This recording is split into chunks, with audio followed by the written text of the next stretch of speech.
कल की खबर है कि एसएससी जीडी की परीक्षा देने के लिए एक केंद्र पर 800 से ज़्यादा लोगों को बुला लिया गया और बैठने की व्यवस्था सिर्फ 250 लोगों की थी। जो शिक्षा मंत्री, जिस देश की सरकार एक परीक्षा नहीं ठीक से करवा पा रहे हैं, आप बताइए कि एक साफ सुथरी परीक्षा के बिना, इस देश में ईमानदार गुरु के बिना हम विश्व गुरु कैसे बनेंगे। कल सुबह सुबह प्रधानमंत्री जी का मेल आया उनके ऑफिस से और विदेश में उनकी उपलब्धियां गिनाई जा रही थी और देश में लगातार सुर्खियों में यह बात बनी हुई है कि पहले नीट और फिर सीबीएसई का मामला।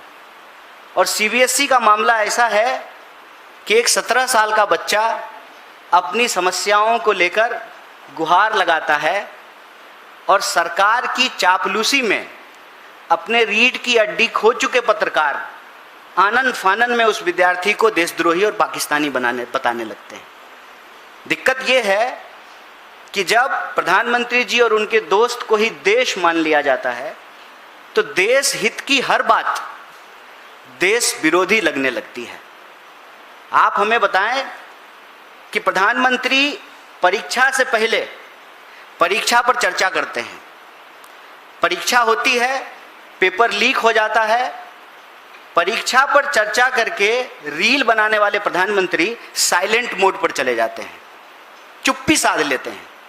एक शब्द उनके मुंह से नहीं निकलता है कि ऐसी क्या मजबूरी है कि एक अयोग्य शिक्षा मंत्री को आप शिक्षा मंत्री बनाए हुए हैं।